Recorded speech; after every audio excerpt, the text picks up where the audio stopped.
Alors, pour commencer, donc bonjour à tous et merci à tous de nous avoir rejoints pour, cette masterclass sur, l'investissement ESG. Nos 2 intervenants aujourd'hui sont donc Boris Kalt et Anne-Sophie Richard. Donc je les laisserai se présenter un peu mieux que ce que je viens de faire, par la suite. Ce que je vous propose, c'est de poser toutes vos questions, à la fin de la conférence ou alors de les poser dans le chat pour qu'on les voit au fur et à mesure et qu'on puisse y répondre, au fur et à mesure et puis à la fin de la conférence. Je vais laisser, Boris Kelt, se présenter pour commencer. Alors, bonjour à tous, merci pour l'invitation, puis merci aussi d'assister à cette conférence, j'espère que ça pourra vous être utile.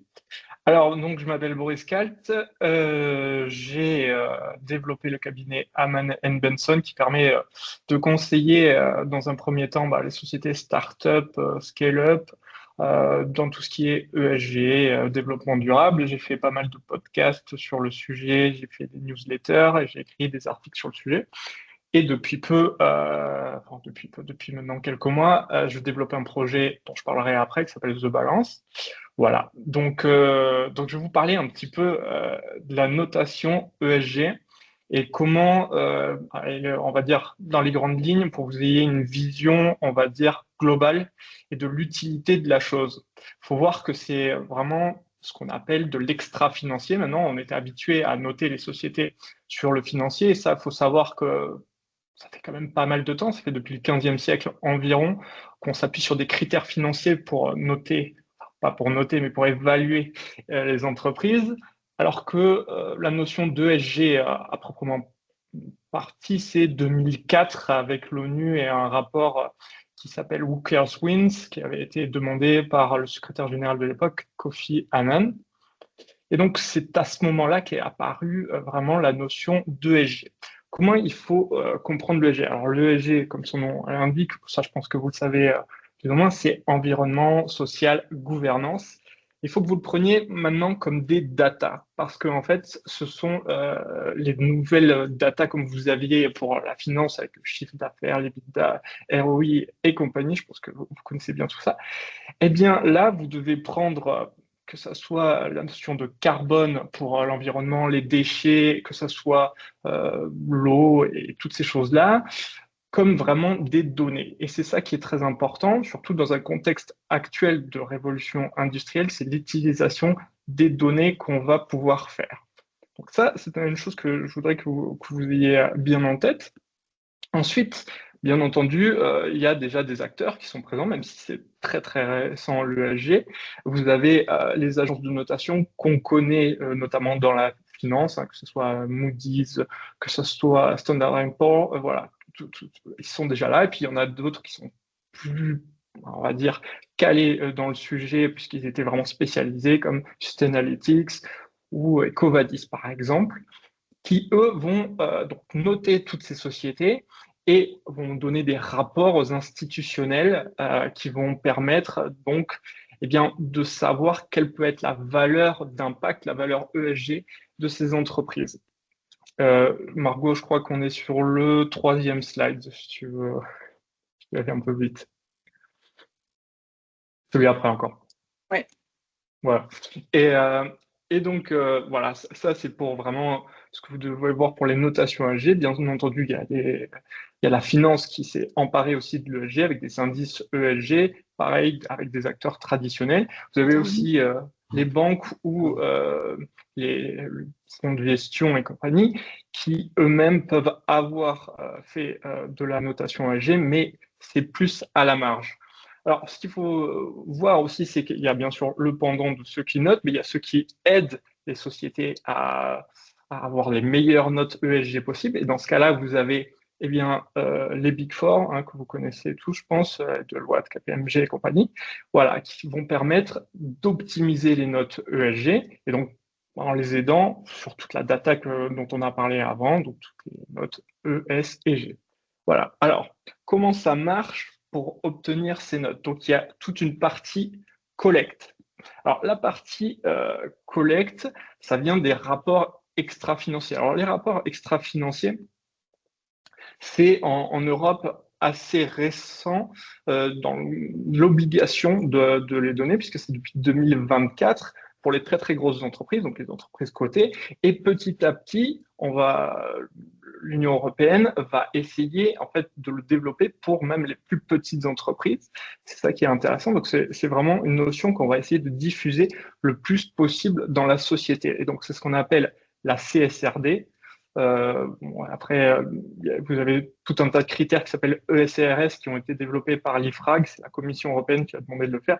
Bon, ça, c'est un peu plus technique, mais gardez bien en tête que c'est une obligation maintenant pour les sociétés de rendre, pour les sociétés cotées, bien sûr, que ça sera sans doute une obligation dans les années à venir pour les plus petites. Alors ça, c'est la partie rapport, mais vous avez aussi une partie questionnaire, et ça provient aussi des agences de notation qui peuvent demander aux sociétés des questions, bien sûr, sur environnement, social, gouvernance. Et cela, les sociétés, il y en a pas mal qui accèdent parce que ça permet d'améliorer leurs notes, donc ça peut leur apporter pas mal de bénéfices. Vous avez aussi des bases publiques, alors ça peut être vraiment, c'est les gouvernements, c'est base nationale, alors ça peut être plutôt positif ou négatif, ça dépend. Et après, vous avez toute la partie de ce qu'on peut voir dans les médias avec les controverses. Vous avez notamment, pour vous donner un cas un peu négatif qui était sorti il y a quelques années, le cas d'Orpea, qui s'était fait un peu pincer parce que c'est les EHPAD qui s'étaient fait pincer parce qu'ils traitaient un petit peu mal, malheureusement, leurs pensionnaires. Et du coup, qu'est-ce qu'on a vu? Forcément, leur note ESG diminuée et surtout leur valorisation financière qui a dégringolé. Donc, on voit bien la corrélation entre les deux avec des événements pareils. Ce qu'il faut voir après la collecte, c'est la pondération par secteur. Alors ça, c'est logique, puisque par exemple, si vous êtes une banque, vous allez être beaucoup moins noté difficilement sur le CO2 que vous allez consommer que par exemple une société énergétique ou une société qui travaille dans le pétrole plus précisément. Donc, vous allez avoir un score en E, en S et en G, et ensuite, vous aurez une note globale qui sera agrégée. Alors, il y a la façon de voir, on va dire, plus européanisée qu'on connaît nous, donc avec des notes sur 10 ou sur 100, et il y a la façon plus américanisée, avec les AAA qu'on connaît sur les notes financières, et notamment pour les États, on est assez habitué à voir ça. Alors, il y a des limites à ce système, notamment les divergences entre agences. C'est ça qui pose un petit problème pour l'instant, c'est que globalement, elles sont pas les mêmes façons de noter. Vous imaginez un professeur et un autre qui notent pas de la même façon un élève. Donc par conséquent, eh bien, on ne saura pas vraiment lequel est le meilleur des deux. Donc ce qu'on a noté notamment avec des recherches, c'est que par exemple pour la côté de la finance, vous avez un ratio de 0,99. Alors que pour le côté ESG, c'est 0,66, je crois, quelque chose comme ça. Donc, vous voyez qu'il y a bien une divergence de notation qui a été notée. Et donc, il faut plus d'harmonisation. Et c'est pour ça que, notamment, la CSRD, comme je vous ai dit tout à l'heure, va essayer d'harmoniser plus les notations via les mêmes critères pour toutes les sociétés. Alors, on a aussi des petits problèmes de transparence parce que, en fait, il faut noter que les sociétés ne savent pas toujours sur quoi ils sont notés. Et ça, c'est un problème parce que techniquement, ils ne peuvent pas donc s'améliorer exactement comme ils le souhaiteraient. Et donc, alors ça, c'est les agences de notation qui font ça parce qu'il y a des problèmes de concurrence, qu'on ne veut pas se faire piquer le modèle. Mais bon, dans une période où on est open data, voilà, vous connaissez ça, je pense, c'est un petit problème qu'il va falloir améliorer dans le temps. Et bien sûr, il y a le greenwashing dont on parle pas mal. Et ça, c'est des sociétés qui vont essayer d'appuyer sur des critères précis pour se faire bien voir. Alors, parfois, ce n'était pas les plus importants. Il y en a d'autres qui sont moins visibles, qui sont beaucoup moins traités. Voilà, donc ça, c'est les choses qu'on va voir. Et du coup, avec toutes ces problématiques, moi, personnellement, j'ai travaillé sur un projet qui s'appelle The Balance, et donc qui espère Margot, peut-être que tu as la vidéo qui peut Oui. arriver après. Voilà. Donc, l'idée, c'est qu'en temps réel, vous puissiez voir l'évolution de la note ESG d'une entreprise. Parce que pour l'instant, ce que vous avez, c'est quelque chose qui est dans le passé. Et nous, ce qui nous intéresse le plus, c'est que ça réagisse donc en temps réel, comme vous avez pour un indice boursier, en fait. Donc, on a travaillé sur quelque chose qui permet, en fait, de regarder à chaque seconde l'évolution de la note ESG d'une entreprise à travers pas mal de critères. Bon, ben, je ne peux pas tout dévoiler ici, mais je ne sais pas si la vidéo a démarré, non? Ouais, je peux la lancer. Je la lance? Ouais, vas-y, vas-y. Ça marche. Je peux parler en même temps, il n'y a pas de souci. Donc, en fait, ce qu'il y a avec ça, voilà, comme vous pouvez voir, bah, c'est le même principe que pour la bourse. Vous avez un ticker au-dessus avec les notes qui montent, qui descendent. Puis ensuite, vous avez les entreprises qui sont notées et avec l'évolution du score en direct. C'est très simple et c'est le but, en fait. C'est-à-dire que l'ESG, pour l'instant, est complexe et n'est pas accessible au grand public assez facilement. Donc, pour l'instant, d'ailleurs, pour le grand public, c'est plus l'environnement et le parti social et gouvernance n'est pas très développé. Donc, nous, notre but, c'est qu'on puisse déjà être ouvert au grand public, qu'on comprenne comment sont notées les sociétés et que surtout le temps réel, puisque ça colle le plus possible avec ce qui se passe au sein d'une société. Donc, en fait, là, c'est un teaser parce qu'il y a beaucoup de choses qu'on a faites, hein. Là, on est en phase de développement, on est en phase de levée de fonds et tout ça, et de la recherche de partenaires. Et en fait, le but, vraiment, c'est de le rendre plus accessible au grand public. Donc là, vous avez toute une partie avec tous les indices, enfin, pas tous, mais les principaux indices boursiers européens, avec toutes les sociétés européennes, où voilà, on a traité pas mal de données et on peut faire ça en temps réel. Pour le moment, on a toute partie de démo. Et surtout, l'idée avec l'ESG, on va dire que pour l'instant, c'est pas très sexy, quoi. Donc les gens ne sont pas très intéressés, ils comprennent pas trop l'intérêt. Et en fait, avec tout ce qu'on va développer, c'est exactement ça. Que finalement, ça intéresse le plus grand nombre pour pouvoir vraiment basculer sur un nouveau système, parce que le l'ESG, c'est ça. C'est-à-dire que c'est euh, comment il pourrait être intéressant de créer de la valeur sans pour autant détruire d'autres choses à côté. Voilà. Super. Merci Boris. Du coup, je vais profiter juste de la slide d'après pour vous rappeler que vous pouvez poser des questions si vous avez besoin dans le chat. Donc, n'hésitez pas et puis on y reviendra dessus à la fin de la session. Et on va laisser place maintenant à Anne-Sophie, du coup de chez Air Liquide et que je vais laisser se présenter. Merci beaucoup, Margot. Vous m'entendez bien? Oui, très bien. Super. Merci beaucoup, Margot. Merci beaucoup, Boris. Donc moi, je suis Anne-Sophie Richard. Je suis directrice du département actionnaire individuel du groupe Air Liquide. Et je suis avec Pierre Thomas, Bonjour. qui est expert ESG de l'équipe des relations investisseurs du groupe Air Liquide. Et l'idée, c'est finalement en contrepoint de ce que Boris vient de vous présenter, c'est de vous montrer un petit peu de l'autre côté du miroir, comment une entreprise justement va produire les données dont Boris vient de parler, c'est-à-dire quelles données nous on va être capable de produire et qui vont être ensuite analysées par les agences de notation ou par The Balance. Donc c'est vraiment voilà, de passer de l'autre côté du miroir et de vous montrer les deux côtés. Alors rapidement, oui, tu peux passer la slide suivante, Margot. Ok. Merci beaucoup. Voilà. Donc rapidement, je vais juste vous présenter le groupe Air Liquide en quelques mots. Peut-être que certains le connaissent déjà. Peut-être que certains ont déjà une action Air Liquide. Donc je vais vous le présenter en quelques mots. C'est un groupe à fin 2024 qui pèse plus de 27 milliards d'euros. C'est un groupe français qui est très jeune puisqu'il a été créé il y a 123 ans et qui produit des gaz pour l'industrie et qui produit et qui distribue des gaz pour l'industrie et pour la santé. Qui est présent dans 60 pays, plus de 66 000 collaborateurs et voilà, près de 4 millions de patients et 900 000 actionnaires individuels. Donc, à savoir que notre capital est composé d'un tiers d'actionnaires individuels, qui est une exception dans le CAC 40, et de 2 tiers d'actionnaires institutionnels. Tu peux passer la slide suivante. Un dernier mot sur le groupe, et après je vais parler ESG chez Air Liquide.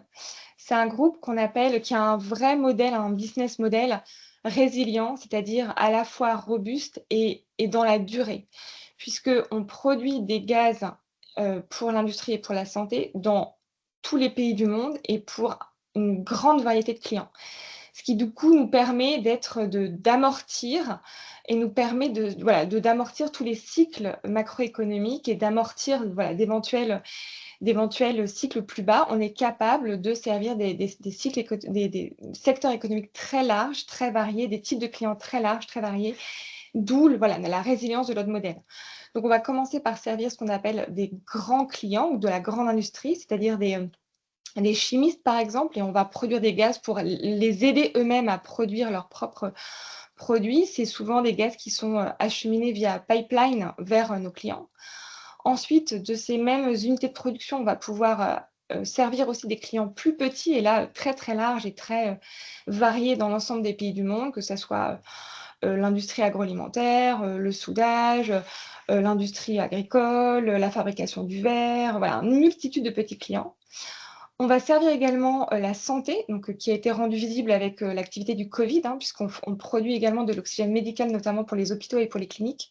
Et enfin, on produit des gaz spéciaux pour l'activité électronique, pour la production de tout ce qui est notamment puces électroniques. Et en ce moment, voilà, c'est extrêmement en croissance très rapide.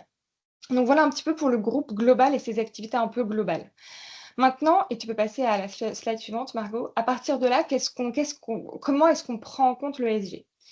Donc, comme l'a dit un petit peu Boris tout à l'heure, depuis un certain nombre d'années, les entreprises, les grands groupes et les petits aussi, les moyens et les petits aussi, ont pris conscience qu'il fallait à la fois faire de la croissance, mais aussi prendre en compte les impacts environnement, sociaux et gouvernance de leur croissance.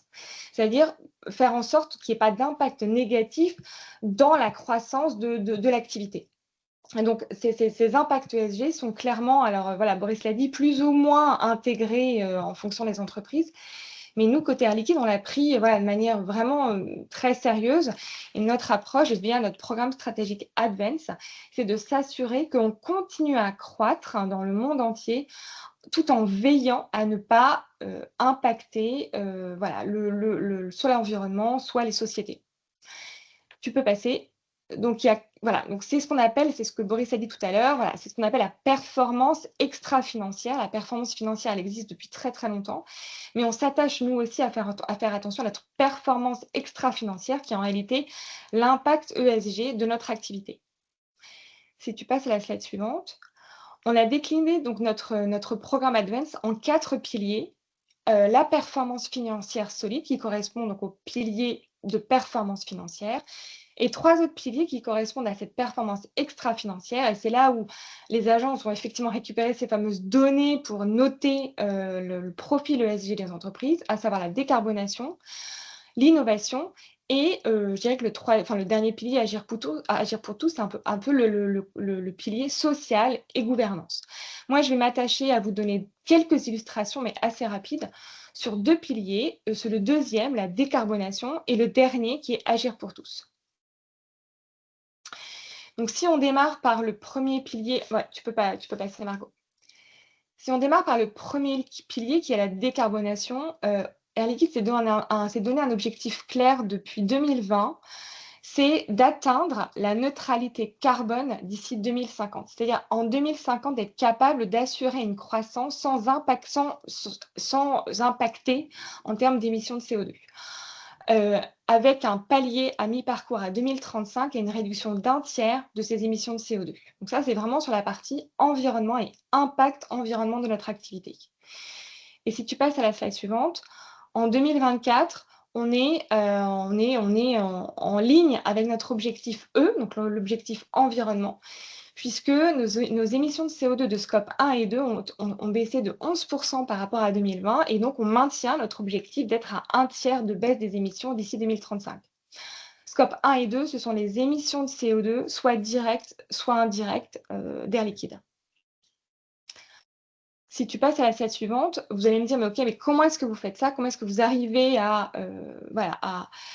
faire attention, à prendre en compte l'impact environnemental dans vos activités? Et bien, on le fait de plein de manières différentes. Donc là, je vous ai mis quelques illustrations, mais il y en a énormément. Donc, quelques illustrations qui nous permettent de prendre en compte cet impact environnemental dans nos activités. C'est par exemple la production d'hydrogène et qui nous sert notamment, au-delà de l'aspect un peu médiatique de la mobilité, l'hydrogène nous sert aussi à décarboner nos propres processus industriels et à aider nos clients à décarboner leur propre processus industriel. Donc, c'est vraiment aussi un outil pour décarboner, pour nous aider à atteindre notre objectif E. Une autre illustration, c'est la construction d'unités de capture du CO2. On va capter le CO2 et le stocker pour limiter ces émissions de CO2 dans l'air. Si tu passes à la slide suivante. Voilà, j'ai fait un petit focus sur l'hydrogène dans la slide suivante parce que en général, il y a quelques questions sur l'hydrogène. Air Liquide, il travaille beaucoup sur l'hydrogène. On produit, nous, de l'hydrogène depuis 60 ans, donc ce n'est pas une nouveauté. Par contre, ce qui est nouveau dans l'hydrogène, c'est son rôle dans la transition énergétique et son rôle dans notre capacité à atteindre nos objectifs E, nos objectifs environnement. Donc, je vous l'ai dit, il nous aide à décarboner notre propre production d'hydrogène et celle de nos clients, notamment certains processus industriels de nos clients. Et il nous aide aussi à apporter des solutions, et pour l'instant, c'est en cours, mais il nous aide à apporter des solutions dans la mobilité lourde, là où il n'y a pas d'alternative réelle. Un point important, c'est que Air Liquide a participé à la création du Conseil de l'hydrogène en 2017, et ce même Conseil de l'hydrogène, qui est un conseil international, a estimé qu'à horizon 2050, l'hydrogène représenterait entre 10 et 20% du mix énergétique. C'est-à-dire que ce n'est pas la solution. Ce n'est pas la solution idéale, il y en a d'autres, le solaire, il y a d'autres solutions, mais ça en fait partie et c'est ce sur quoi on travaille également. Si tu passes à la slide suivante. Voilà, je vous ai parlé donc du E, de la lettre E, et là je voudrais m'attarder sur le dernier pilier de notre programme Advance que vous avez vu tout à l'heure, qui est Agir pour tous. Et l'idée, c'est là de prendre en compte l'impact de notre activité sur nos parties prenantes. Donc, c'est le S et le G, social et gouvernance. Donc, comment est-ce qu'on prend en compte l'impact de notre activité sur nos collaborateurs, nos clients, nos patients, nos actionnaires? C'est aussi prendre en compte notre gouvernance et faire attention à notre gouvernance. Et comment est-ce qu'on agit aussi d'une manière générale pour la société? Donc, je vous ai mis quelques exemples dans la slide suivante. D'un point de vue collaborateur, on fait par exemple très, très attention, on est très vigilant sur la diversité, notamment... oui, tu peux passer à la slide suivante, puis je vais détailler. On fait très attention à l'aspect diversité et faire attention à ce que le quota de femmes, notamment cadres et ingénieurs, progresse d'année en année au sein du groupe. On est également vigilant sur l'aspect sécurité de nos collaborateurs. On a également étendu à presque à 100% de nos collaborateurs une couverture sociale commune. Donc vraiment, on fait attention à nos collaborateurs. On fait également attention à nos patients. Donc c'est ce que vous voyez à l'écran. Dans l'activité santé, non seulement on livre de l'oxygène, mais on s'attache également à diversifier notre activité dans la prise en charge de maladies chroniques à domicile en s'assurant que les patients sont bien pris en charge. Et au travers de notre fondation Air Liquide, on travaille également à l'accès à l'oxygène médical dans les pays en voie de développement, notamment en Afrique. Sur la partie gouvernance, c'est ce que je vous disais tout à l'heure, on est très attaché à la prise en compte des attentes de nos actionnaires individuels qui constituent un tiers de notre capital, du capital du groupe. Donc en conclusion, et Margot, tu peux passer à la dernière slide. Voilà, en conclusion, et ça reprend un peu les éléments dont Boris parlait tout à l'heure. On a intégré, vous voyez, en fait, c'est un exemple, une illustration d'une société qui a pris en compte et qui prend en compte et qui suit ces sujets ESG. Alors, ce n'est pas parfait, c'est cyclique aussi, ça varie aussi en fonction de l'activité, mais c'est réellement quelque chose qui est totalement pris en compte par Air Liquide. Aujourd'hui, on parle de performance globale, financière et extra-financière, et l'un ne va pas sans l'autre, et c'est ce que Boris disait tout à l'heure. Aujourd'hui, il n'y a plus aucune société qui n'est évaluée que sur l'impact financier, et donc on est évalué aussi et noté, alors pas encore par The Balance, mais en tout cas on est évalué et noté déjà par un certain nombre d'agences que vous voyez à l'écran et qui nous notent tous les ans sur un certain nombre de critères, de questionnaires, d'évaluation dont a parlé Boris tout à l'heure. Donc voilà un peu l'échange le miroir et un peu l'illustration que je voulais faire en miroir de ce que Boris parlait tout à l'heure, de comment est-ce qu'on prend en charge et qu'on prend en compte l'ESG chez Air Liquide et quelles données vous pouvez, vous, investisseurs, récupérer pour évaluer l'impact ESG d'une entreprise. Super. Merci à tous les deux. Je pense que c'est plus clair pour tout le monde et qu'on peut passer du coup à la session de questions-réponses. Moi, j'aimerais bien introduire cette session de questions-réponses par une petite question. Justement, ce serait potentiellement en tant qu'investisseur individuel. ça va être quoi l'impact sur notre portefeuille en fonction de là où on investit? Donc, c'est-à-dire que si jamais on investit dans le ESG, est-ce qu'on va avoir un impact sur la volatilité, sur, la performance de notre portefeuille? Voilà, qu'est-ce que ça impacte, quel est l'impact pour nous en tant qu'investisseurs individuels? C'est plutôt une question pour moi, celle-là, peut-être.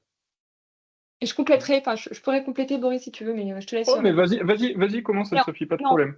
alors la seule chose que je pourrais dire, Margot, pour répondre à ta question, c'est que je ne sais pas si, alors, en tous les cas, nous, notre base d'investisseurs individuels, elle est relativement stable dans le temps.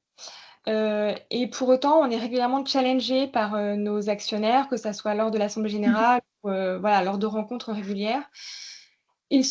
C'est des investisseurs long terme, c'est-à-dire que quand ils achètent, ils gardent nos actions parce qu'ils savent qu'on a une politique actionnariale qui, voilà, qui fait fructifier et qui fait grossir leur portefeuille. Et en même temps, on est à leur écoute et donc on est capable aussi de répondre à leurs attentes.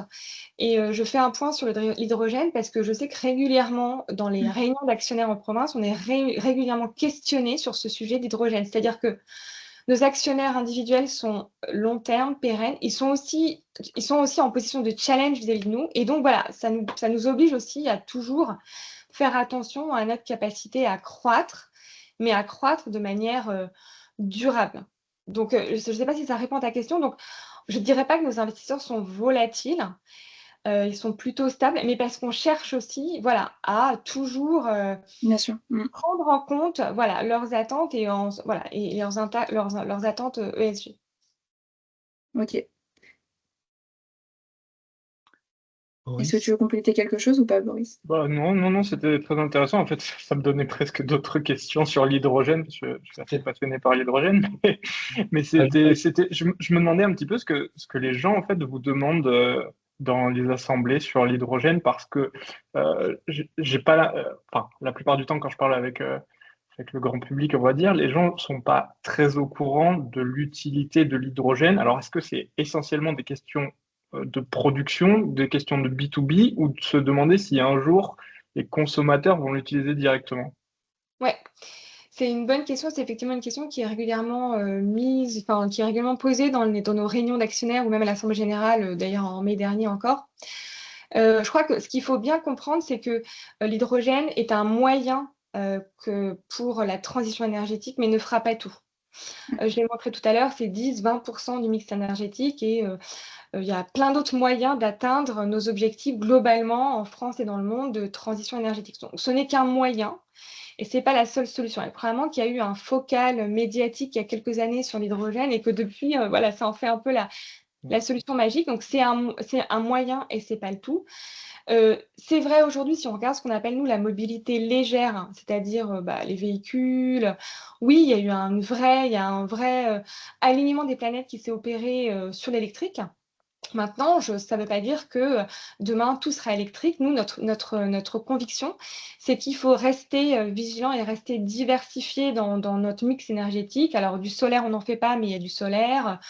Voilà, de l'éolien, du nucléaire, il y en a déjà, de l'hydrogène. Voilà. En fait, c'est un mix de solutions énergétiques et nous, on continue à pousser l'hydrogène. Alors, plus dans la mobilité légère, puisque l'électrique a pris le pas, mais on continue à pousser l'hydrogène dans un certain nombre de secteurs où les alternatives autres hydrogènes sont moindres, à savoir la mobilité lourde, donc les transports lourds, ou l'utilisation de l'hydrogène pour décarboner les processus industriels d'un certain nombre de nos clients.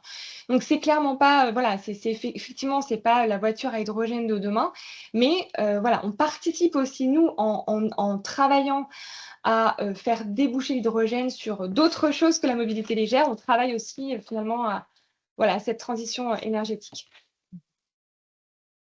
Non, mais c'est ça, parce que même pour les investisseurs, c'est intéressant de comprendre que finalement, le remplacement du pétrole va pas se faire par une seule énergie, mais par Oui, plusieurs. Mmh. Voilà. Et c'est ça que même vous devez garder en tête, je pense, pour vos investissements financiers futurs, c'est qu'il n'y a pas une seule solution, il y en a plusieurs.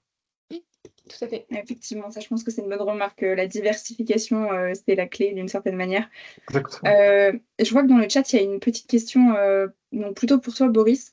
C'est Ouais. pour savoir la source des données de ton outil. si Ouais. tu utilises le MSCI, si tu utilises Sustainalytics, etc. Alors, pour l'instant, alors, je peux pas tout révéler Mm. maintenant sans signer des Ouais. papiers, mais ce que je peux vous dire, c'est que c'est des données publiques. Voilà, tout est public pour l'instant. Il est probable qu'après, on affine avec d'autres données privées en les payant, mais pour l'instant, c'est public. Et une fois qu'on sortira l'outil officiellement pour le public, tout sera ouvert. Tout le monde pourra comprendre d'où viennent les données, tout le monde aura accès aux données et tout le monde aura accès à la façon de noter, justement, pour une vision transparente des choses. Parce que, en fait, le but, c'est pas de punir les sociétés, le but, c'est que tous ensemble, on s'améliore, en fait. Et c'est le problème, je pense, jusqu'à maintenant de l'ESG, qui est vécu un petit peu comme une punition de je dois faire mon rapport, j'ai pas envie, j'ai 1200 critères de la CSRD à remplir, c'est compliqué. Moi, avec toutes les sociétés que j'ai pu voir et parler, c'était quand même beaucoup de choses qui ressortaient, alors qu'au final, elles font des efforts énormes. Vraiment, je pense qu'on n'a pas idée des sommes qui sont mises, des efforts qui sont mis. Et moi, en fait, l'idée, c'est de mettre en avant tout ça, en fait. C'est ça. Et justement, pour montrer que tout le monde fait des efforts. Et l'idée, justement, c'est de voir la note augmenter au fur et à mesure pour montrer, regardez, chaque année, chaque seconde presque, les gens font des efforts pour améliorer le quotidien de tout le monde. Et je pense qu'en complément de ce que Boris vient de dire, effectivement, c'est des investissements, voilà, dans certaines entreprises qui sont énormes. On pourrait tenter, étant donné le contexte, voilà, politique mondiale ou macroéconomique mondiale, bah, voilà, que les vents sont en train de tourner et qu'il y a eu voilà, peut-être une mode ESG et que maintenant, bon, c'est un peu moins le cas, enfin, en tout cas de ce qu'on entend à la radio ou à la télé tous les jours. Et en fait, nous, ce qu'on pense, et on n'est pas les seuls, mais ce qu'on pense, c'est que quels que soient les gouvernements, quels que soient voilà, les mouvements actuels, le sujet de la transition énergétique va rester, va demeurer à moyen long terme, et que si on reste pas sur nos rails ESG, on le paiera tôt ou tard. Et c'est un vrai équilibre parce qu'aujourd'hui, il y a beaucoup d'entreprises qui finalement se disent OK, maintenant l'USG est moins regardé, je vais voilà, être à fond sur ma performance financière. Et donc c'est un vrai sujet chez les entreprises. Et nous, ce qu'on pense, c'est que non, quels que soient les aléas politiques, quels que soient les aléas, voilà, il faut, comme dit Boris, ne pas le prendre comme une punition, mais se dire que c'est une nouvelle donnée et que en fait, les deux vont de pair, voilà, quels que soient les mouvements conjoncturels, politiques, hein. Mais c'est un vrai questionnement, je pense, chez certains, voilà, dans certains groupes.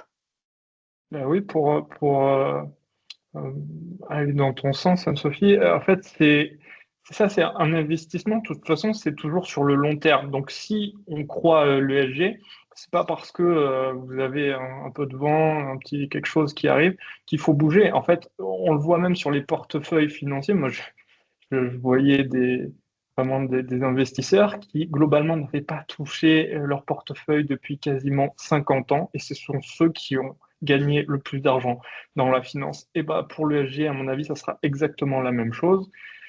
Ceux qui vont avoir une vision à long terme vont gagner le gros lot, mais en fait, on va être obligé de modifier notre modèle. Donc, de toute façon, autant commencer maintenant. Mm. Je vois qu'il y a une autre question dans le chat.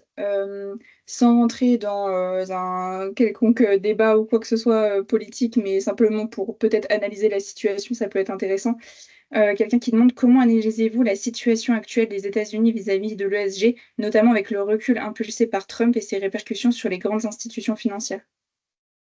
Alors, en quelques mots, eh bien, effectivement, ça a un petit peu disparu aux États-Unis. Vous avez certaines grandes compagnies comme BlackRock qui ont complètement laissé tomber officiellement. Officieusement, je ne sais pas, mais officiellement, ça ne les intéresse plus trop. Parce que forcément, voilà, mais bon, Trump va pas rester ad vitam aeternam, alors que rien ne nous dit que dans 5 ans, ça ne rechangera pas dans un autre côté. Donc, comme je vous dis, il faut regarder sur le long terme. Donc, voilà. Et de notre côté, alors je vais parler pour Air Liquide, je ne vais pas parler pour tous les grands groupes, Mhm. notamment groupes français, je ne saurais pas dire pour Bien d'autres sûr.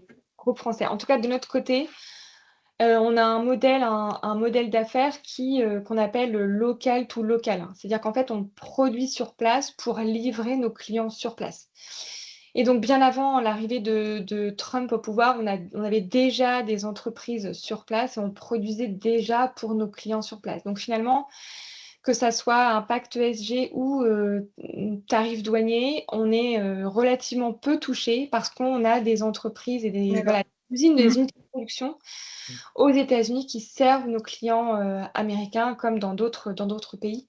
Donc je dirais on est relativement épargné de ce point de vue-là. Et oui, je suis assez d'accord. Certes, les vents sont un peu contraires, mais voilà, n'oublions pas néanmoins voilà, nos objectifs moyen terme. De toute façon, les sujets vont revenir sur la table. Donc il faut rester, voilà, faut pas bouger de sa trajectoire en fait.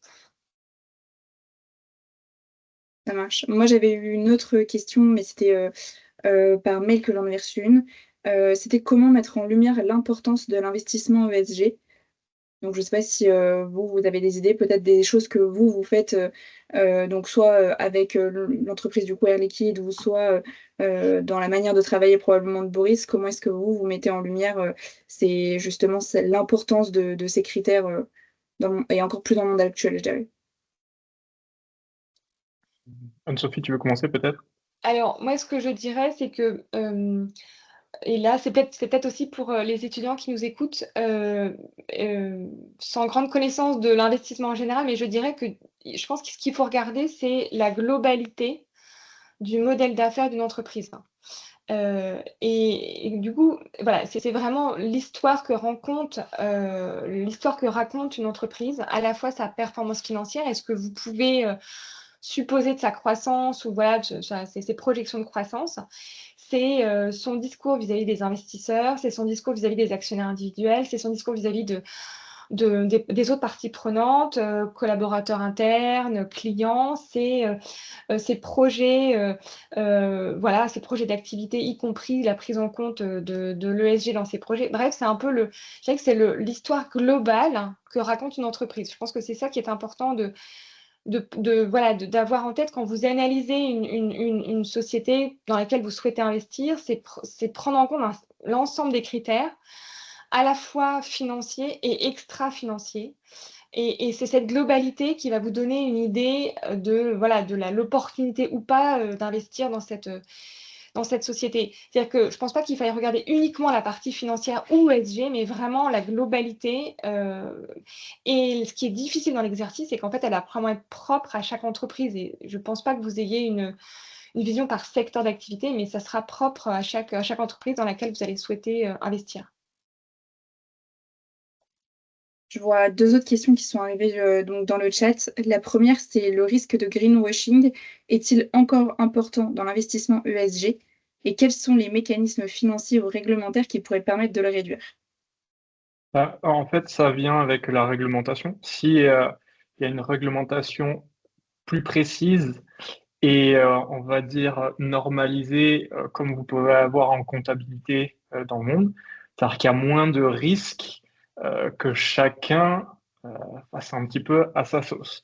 En fait, vous avez, ben, des normes qui seront applicables pour tout le monde, qui seront les mêmes. Donc ça sera compliqué de faire croire quelque chose qui n'est pas vrai. Et honnêtement, je trouve qu'on utilise beaucoup le terme de greenwashing, mais moi, vraiment, je veux défendre des entreprises. Honnêtement, il y a quelques années, je n'aurais pas fait comme ça, mais en ayant mis le nez dans autant de rapports, je peux vous dire qu'il y a beaucoup, beaucoup de choses qui sont faites. Alors oui, c'est toujours imparfait, on peut faire mieux, bien entendu, on est tous d'accord. Mais il y a beaucoup de choses qui sont faites et peut-être que parfois on retient quelque chose qu'on a entendu à la télévision ou à la radio, on a vu sur un podcast, je sais pas, qui effectivement a l'air un peu gadget, mais en fait, quand on se plonge le nez dans les rapports, il y a beaucoup de choses qui sont des détails, mais qui sont faites et qui vont dans le bon sens. Et donc, c'est pour ça que je pense que en termes d'investisseurs, ce que vous devez faire, c'est au lieu de penser peut-être qu'il y a beaucoup de greenwashing, de regarder vraiment les rapports et de mettre le nez dedans, surtout maintenant avec l'intelligence artificielle, où vous pouvez vraiment aller beaucoup plus vite pour les regarder dans le détail. Donc, c'est ça, je pense. Et pour vraiment se faire une vraie opinion de ce qui est fait sur le sujet, il faut se plonger dedans et y passer du temps. Là, je suis complètement d'accord. Là, je peux faire que abonder. Vraiment, il y a une lecture à faire, il y a des habitudes à prendre, il y a des réflexes à avoir au fur et à mesure qu'on lit des rapports annuels d'entreprise. Au début, c'est un peu rébarbatif, mais au fur et à mesure, il ne s'agit pas de tout lire, mais au fur et à mesure, on apprend des réflexes pour savoir où chercher l'information. Et c'est des mines d'informations, mais des mines, et c'est un travail qui est énorme, hein, qui est fourni par. Alors, c'est une obligation, mais c'est intéressant aussi de le faire, et c'est un travail qui est énorme, qui est fourni par les entreprises pour faire ces rapports. Et c'est hyper, hyper, hyper instructif. Donc, n'hésitez pas à lire le rapport annuel voilà, des entreprises que vous, voilà, on l'a aussi nous avec nous. N'hésitez pas à aller lire. Un autre point, n'hésitez pas aussi à aller dans les assemblées générales, soit à distance, soit physiquement. C'est toujours des moments importants pour comprendre comment fonctionnent les entreprises, voilà, quels sont les différents rapports de force, quels sont les enjeux de chaque secteur. Donc, lisez les rapports annuels, allez dans les assemblées générales, c'est toujours très, très instructif. Voilà, si je peux passer mon petit message. Super. Je vois qu'il y a donc 2 autres questions qui sont arrivées donc, par chat aussi. Je pense que ce sera pour peut-être potentiellement les 2 dernières de cette conférence. Donc il y en a une des 2, c'était: «Croyez-vous que l'ESG finira par devenir une contrainte réglementaire stricte, comparable aux normes comptables, plutôt qu'une démarche volontaire?» Ben, je l'ai dit tout à l'heure, de toute façon, c'est inévitable puisque, au moins en Europe, hein, bon après je peux pas m'avancer sur tous les pays, même si, j'ai aussi, travaillé sur, d'autres pays extra-européens comme l'Australie ou le Canada qui sont vraiment très impliqués dans le sujet. Mais en tout cas en Europe, avec la CSRD, donc, comme je vous disais, ça c'est sûr que de toute façon c'est une norme. Alors pour l'instant, voilà, c'est le point, c'est que, certes, c'est une norme réglementaire, mais il n'y a pas de punitions qui sont mises, donc on est vraiment sur le début. C'est-à-dire que tout le monde doit le faire, mais si vous le faites pas comme il faut, il y a pas de punition. Mais on y va doucement. Comme je vous disais pour la finance, on a commencé au 15e siècle. Là, pour l'ESG, c'était il y a 20 ans, donc c'est pas après pas, mais ça viendra. On sera franchement, les mêmes normes qu'en comptabilité assez vite, je pense. Oui, je dirais, c'est ça. Je dirais aussi que, quand il y a au démarrage voilà, il y a toujours un peu de contraintes, mais finalement, je dirais que voilà, ce qu'on voit aussi et tous les rapports scientifiques voilà, nous obligent aussi, enfin, en conscience à prendre en compte, de manière, ben, voilà, sérieuse et importante ces sujets-là, au-delà de la contrainte. Et donc, voilà, je dirais que c'est effectivement, il y a un certain nombre de normes et de règles à respecter aujourd'hui, mais au-delà de ça, je dirais qu'il y a un consensus global de la part des entreprises, en tout cas en France, à ne pas concevoir uniquement leurs performances sous l'angle financier. Il y a pas de Je dirais que c'est globalement admis. Ouais. Du coup, la dernière question, elle est liée à ça justement. Est-ce que, vous sauriez, à combien évaluer, pardon, le poids du critère ESG dans la décision des investisseurs par rapport aux critères financiers? Et du coup, quelle évolution pensez-vous voir, dans cette part? Alors, en fait, de la même manière que je disais que, il y a une vraie prise de conscience et qu'on ne peut pas ne pas l'ignorer et qu'on doit la prendre en compte et je dirais même presque volontairement, je dirais qu'il ne faut pas non plus être trop naïf. C'est-à-dire que, si demain, vous avez une société dans laquelle vous avez investi qui est uniquement sur les critères ESG et qui laisse tomber complètement de côté sa performance financière et qui du coup, voilà, a des résultats financiers en perte de vitesse, bah, vous-même en tant qu'investisseur, vous n'allez pas être très, très content. Donc, je dirais que c'est pas l'un ou l'autre, c'est l'un et l'autre. C'est pas uniquement l'ESG et c'est pas uniquement la performance financière. Donc, est-ce que c'est du 50-50, 60-40? Je ne saurais pas dire, je ne saurais pas répondre exactement à la question, mais voilà, c'est un équilibre. C'est un équilibre. Évidemment qu'on est aussi attendu de la part de nos mêmes investisseurs, on est aussi attendu sur sur notre Mmh. croissance et notre profitabilité. Et donc voilà, il faut avoir les 2 en tête, et on essaie de mener nos 2, voilà, nos 2, de marcher sur nos 2 jambes. Mais c'est sûr que ça sera pas demain, ça ne sera pas uniquement l'ESG et je pense que n'importe quel investisseur, voilà, regardera aussi les critères de croissance et de rentabilité. Donc c'est vraiment un équilibre et avoir les 2 en tête et s'assurer que la croissance de demain, la croissance d'aujourd'hui et de demain a de moins en moins d'impact sur l'environnement et sur, la société.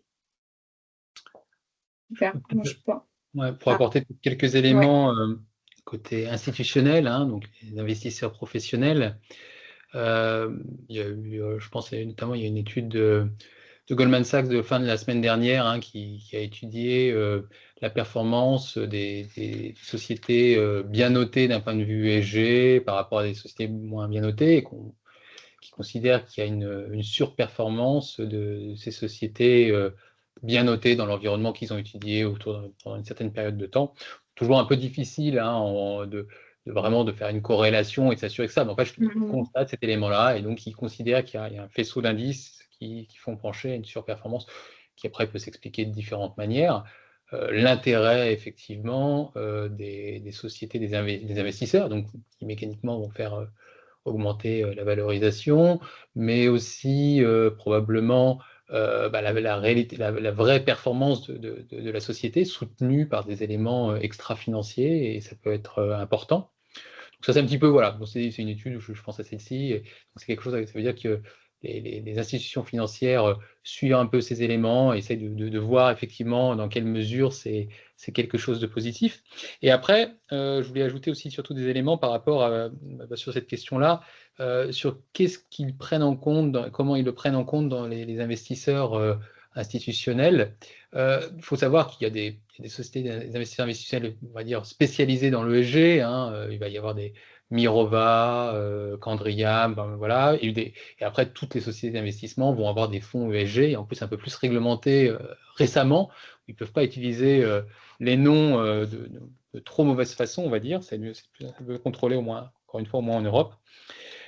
Et on voit les investisseurs qui, du coup, ont, on va dire, au minimum des critères d'éligibilité.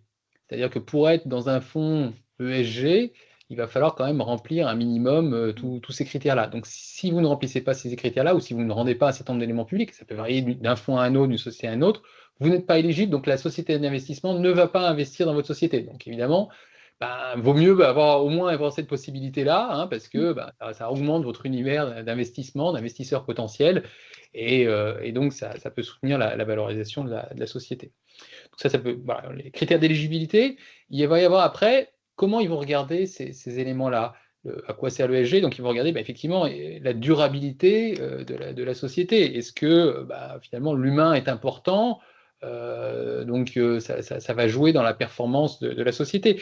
Si on ne respecte pas certains critères ESG, il peut y avoir des risques réputationnels, par exemple. Donc ça, c'est au contraire un élément négatif qui va faire plonger. Donc il y a un peu voilà, tous ces critères un peu peut-être un peu plus flous, mais d'éléments de durabilité. Et au-delà de ça, ils vont vraiment faire une analyse des risques. Parce qu'une société qui ne prend pas en compte les critères ESG, finalement, se met à risque sur le moyen et le long terme.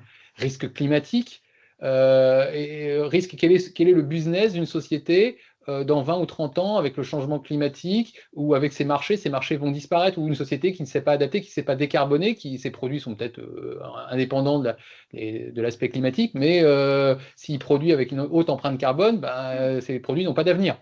Donc ça va être, voilà, quels sont les risques et aussi quelles sont les opportunités.